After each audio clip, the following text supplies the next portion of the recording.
Olá, pessoas, muito bom dia. Aqui quem fala com vocês é o professor Henrique, professor de Física. Hoje continuaremos falando sobre as leis de Newton, só que a ideia é fazer exercícios sobre elas, tudo bem?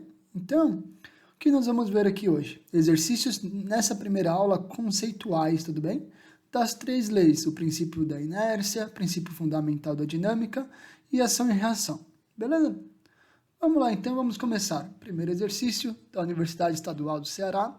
Fala assim: desde o início de 2019, testemunhamos 2 acidentes aéreos fatais para celebridades no Brasil.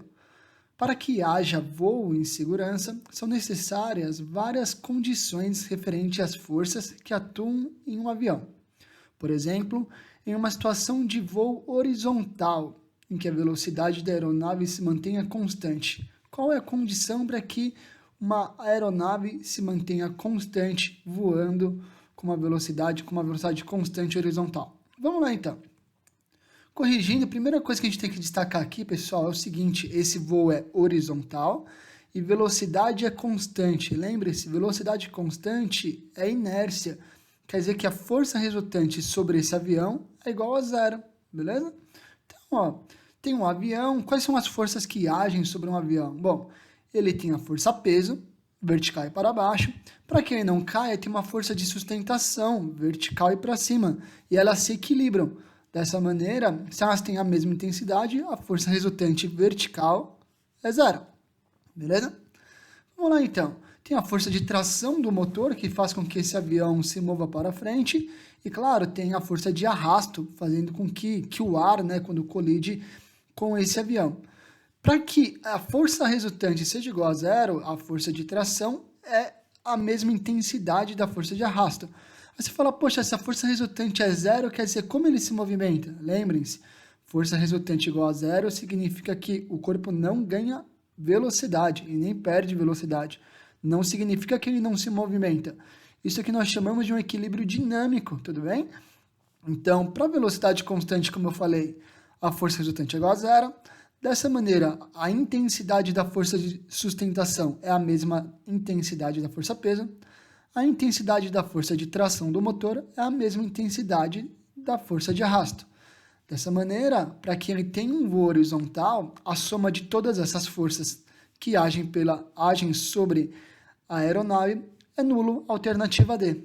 Beleza? Isso é um exemplo de um exercício simples da aplicação do princípio da inércia. Tranquilo? Vamos para o próximo exercício. Mais um exercício de princípio da inércia da PUC do Rio Grande do Sul. Fala assim, ó: a migração pendular é um fenômeno urbano no qual, diariamente, milhões de pessoas residentes em pequenas cidades se deslocam para grandes centros urbanos para trabalhar ou estudar, retornando ao final do dia para suas residências. Nas cidades próximas a Porto Alegre, o meio de transporte muito utilizado é o Transurb, que em 2016 teve uma média de 186.343 usuários por dia útil. Uma criança embarca em um dos vagões deste meio de movimentação, desse Transurb, segurando um balão que contém em seu interior gás hélio. Enquanto o trem está parado, o balão encontra-se na posição vertical. O gráfico a seguir representa a velocidade medida para o vagão do trem em que a criança embarcou, em função do tempo, para ele se movimentar entre 2 estações consecutivas. Então, continuando a questão aqui é o seguinte: considere que as janelas dos vagões estejam fechadas e que, nesse intervalo de tempo, a criança permaneça parada em relação ao vagão. As respectivas posições do balão no instante T1, T2 e T3. Qual é a alternativa? Pessoal, vamos lá então, ó. Vamos olhar esse gráfico aqui. Vou colocar na próxima tela. Esse gráfico me mostra que ele ganha velocidade, então no tempo T1 ele está sujeito ao movimento acelerado. Durante o tempo T2 a velocidade é constante, então ele está em um movimento retilíneo uniforme. E no tempo T3 ele está desacelerando, então está no movimento retardado, tudo bem? Então vamos lá então. Ó, considere que o sentido do vagão é para a direita Gente, se ele se movimenta ganhando velocidade, quer dizer que o ar que está dentro do vagão, no instante T1, ele vai para trás. Então, a pressão do lado esquerdo do balão aumenta, fazendo com que o balão vá para frente, vá se movimente pela direita. É que eu botei ali, ó, no instante T1, o movimento do vagão é acelerado. Devido à inércia, o ar na parte traseira fica mais comprimido do que a parte dianteira da frente, fazendo com que a pressão seja maior, jogando esse balão para frente. Tranquilo? Então, você deve imaginar, se ele está em movimento constante, no intervalo T2, o que acontece? A mesma pressão está dos dois lados, então o balão tende a ficar em linha reta. Que é que eu comentei, ó, o movimento do vagão é uniforme, portanto a pressão é uniforme, logo o fio fica na vertical. E bom, T3 é o oposto do T1. O que acontece? Como ele está desacelerando no movimento retardado, esse ar ele tende a se movimentar para a parte dianteira, para a parte da frente, a pressão na frente fica maior, jogando o vagão para trás, tranquilo? Então a disposição fica essa e a alternativa correta, alternativa D. Cuidado, lembre-se, quando eu estou falando de um balão de gás hélio, ele sempre vai no mesmo sentido da desaceleração, da aceleração, tá bom? Mais uma, vamos lá, princípio da ação e reação agora. Gente, o Programa Espacial Brasileiro desenvolve foguetes para lançar satélites no espaço. No instante de um lançamento, a força que o motor impulsiona o foguete para cima, lentamente no início e, após alguns minutos, com grande velocidade. Na situação descrita, a reação da força que o impulsiona, que a força que impulsiona o foguete está aplicada. Essa força está aplicada no ar, na superfície da Terra, nos gases ou na torre de lançamento. Lembre-se, para ser um para-ação e reação, pessoal, o que acontece? Aí eu tenho meu foguete, tudo bem? Um para-ação e reação, o importante é, essas forças sempre estão em corpos diferentes, tudo bem? Eles têm a mesma intensidade, mesma direção, sentidos contrários, é de mesma natureza, porém o efeito dinâmico que eu observo é diferente. Repare que o que está acontecendo aí? O foguete joga esse gás para fora, logo o gás impulsiona o foguete para cima. É mais ou menos isso, ó. O sistema de propulsão empurra o gás para baixo, por reação, os gases empurram o foguete para cima. Dessa maneira, repare que está em corpos diferentes, mesmo tipo de força, mesma intensidade, repare que o tamanho das setas é o mesmo, a única diferença que nós temos aí é que eles estão sendo aplicados em corpos diferentes, tudo bem? E o efeito dinâmico é diferente. Dessa maneira, alternativa B, essa reação acontece nos gases que foram expelidos pelo sistema de propulsão. Beleza? Vamos para o próximo, então. Mais um. Agora é um exercício de princípio fundamental da dinâmica e ação e reação. Com a promessa de tornar economicamente mais viáveis os voos espaciais, uma empresa demonstrou ser capaz de fazer retornarem os propulsores de seu foguete. A recuperação dos propulsores possibilita que eles sejam reparados para serem reutilizados em novos lançamentos.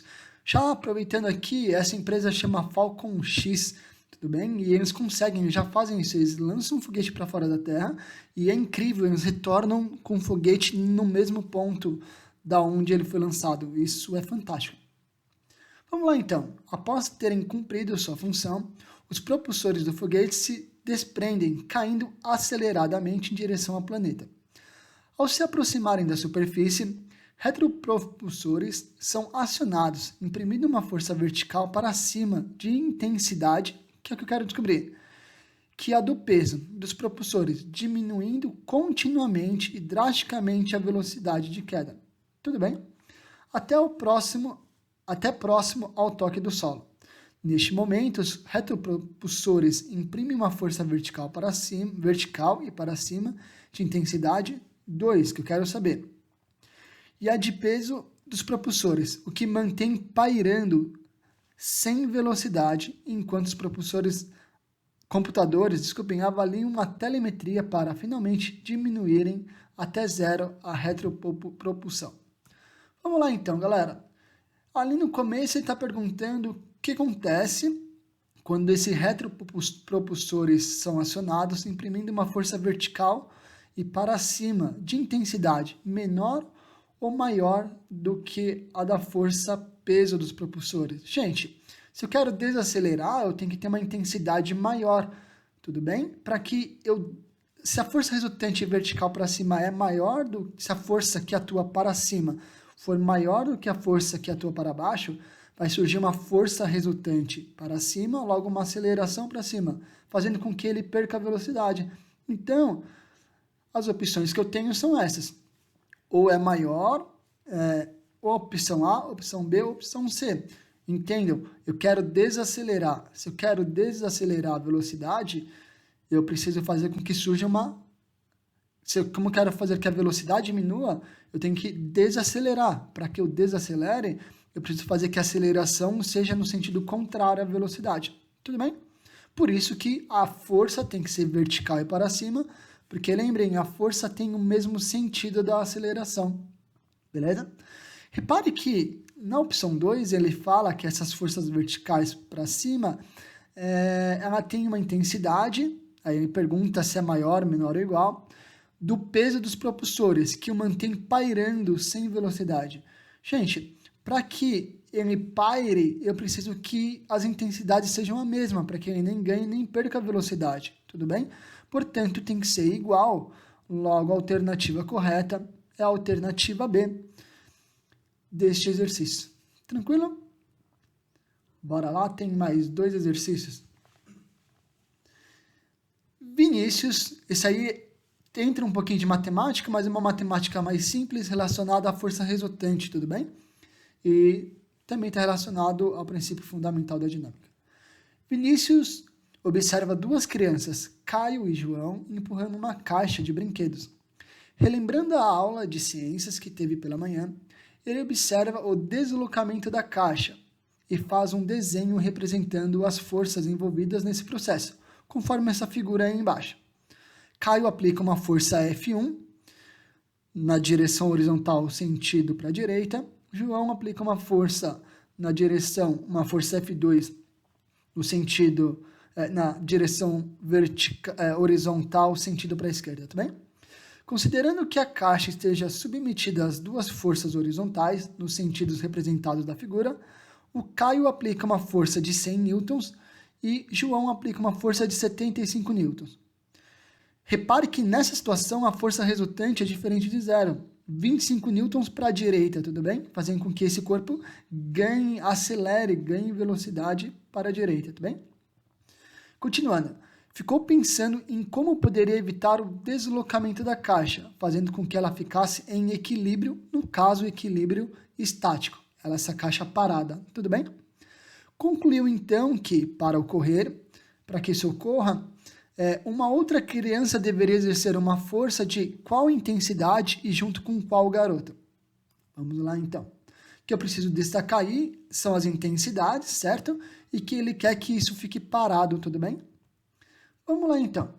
Eu peguei essa caixa e representei por esse ponto, tá? Para ficar mais fácil. Olha, Caio aplica uma força de 100 newtons no sentido direita e João aplica uma força de sentido para a esquerda de 75 newtons.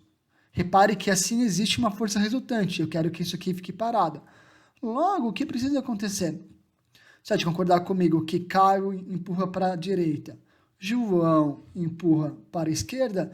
Eu preciso que essa outra pessoa aplique uma força, essa outra criança aplique uma força de 25 newtons no sentido da esquerda, ou seja, eu preciso empurrar junto com o João. Só uma observação, eu exagerei. O tamanho dessa seta não é isso, tudo bem? Ela seria 1/4 do tamanho da força do Caio. Só a representação dessa força não tá muito bonitinha. Quer dizer que eu tenho 100 newtons para a direita, agora 100 newtons para a esquerda, fazendo com que essa caixa fique em equilíbrio estático. Ou seja, a intensidade dela é 25 newtons, direção horizontal, sentido esquerda, alternativa E. ele empurra junto com o João. Beleza? Vamos lá então ao último exercício da aula de hoje, de exercícios conceituais. Um exercício da Unesp de 2018. A tirolesa é uma prática recreativa na qual uma pessoa, presa a um sistema de roldanas que permite o controle da velocidade, desliza por um cabo tensionado. A figura mostra uma pessoa praticando tirolesa e 4 possíveis direções e sentidos da força resultante sobre ela. Supondo que, em um dado instante, a pessoa desse movimento acelerado. Lembra que é um movimento acelerado? Movimento acelerado é velocidade e aceleração no mesmo sentido. A força resultante sobre ela tem. A pergunta é: para onde aponta a força resultante? Ela é nula ou ela aponta para algum lado, para alguma direção? Vamos lá então. O que você precisa levar em consideração? O mais importante é movimento acelerado. Se tem movimento acelerado, tem aceleração. Se tem aceleração, tem força. Lembrem que a força aponta sempre para o mesmo sentido da aceleração. Vamos lá então, aqui está o meu desenho, tá ótimo? Repare que esse rapaz, ele está descendo a tirolesa, portanto ele tem uma velocidade, descendo a tirolesa. Lembrem-se, recordem, se eu quero saber para onde um corpo vai, eu vejo para onde aponta a velocidade dele. Velocidade diz para onde o corpo vai, tudo bem? Então, se eu quero que ele ganhe velocidade, a aceleração tem que ter mesma direção, o mesmo sentido. Foi o que eu fiz aí, ó. Para ter um movimento acelerado, a velocidade e a aceleração devem ter a mesma direção, o mesmo sentido. Pelo princípio fundamental da dinâmica, força resultante é igual a massa vezes a aceleração. A força resultante tem a mesma direção e o mesmo sentido da aceleração. Portanto, quer dizer que a força resultante também está na mesma direção e no mesmo sentido da aceleração e da velocidade. Como a força e a aceleração possuem a mesma direção e o mesmo sentido, dessa maneira, os dois apontam no sentido 2. Resposta correta de último exercício da aula de hoje. Na teoria de Newton, o conceito de força desempenha um importante papel para o estudo dos movimentos dos objetos. Esse conceito pode ser associado à capacidade de colocar um objeto em movimento, bem como trazê-lo ao repouso. Com base nessa teoria, o airbag, dispositivo de segurança dos automóveis que aciona uma reação química produtora de um gás capaz de encher rapidamente um balão de ar, diminuindo o risco de morte durante as colisões. Por que a ideia? Porque o airbag salva vidas. Vamos lá.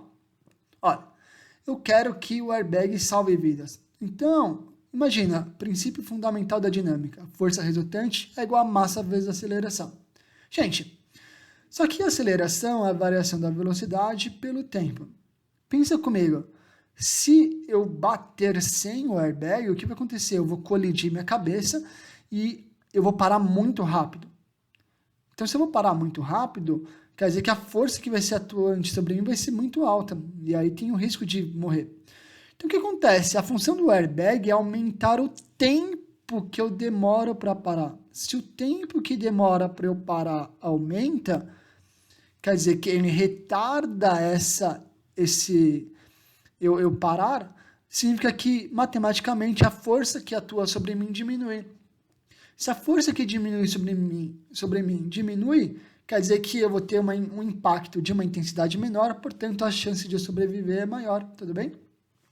Como eu coloquei aí, ó, o airbag funciona como um absorvedor de impacto, pois é um dispositivo que infla uma espécie de balão ao ser acionado por impactos no veículo. Esse dispositivo aumenta o tempo para que o corpo entre em repouso, após milissegundos do choque, promovendo uma desaceleração mais baixa e um apoio para a cabeça, não rígido, evitando fraturas cranianas muito perigosas e que podem levar ao óbito. Tudo bem? Então a ideia do airbag é fazer com que você pare mais devagar. Portanto, se você para mais devagar, você desacelera com uma aceleração menor, portanto a força resultante sobre você é menor. Alternativa D, aumenta o tempo necessário para o ocupante do carro entrar em repouso. Pessoal, é isso. A ideia da aula de hoje foi fazer alguns exercícios conceituais com vocês.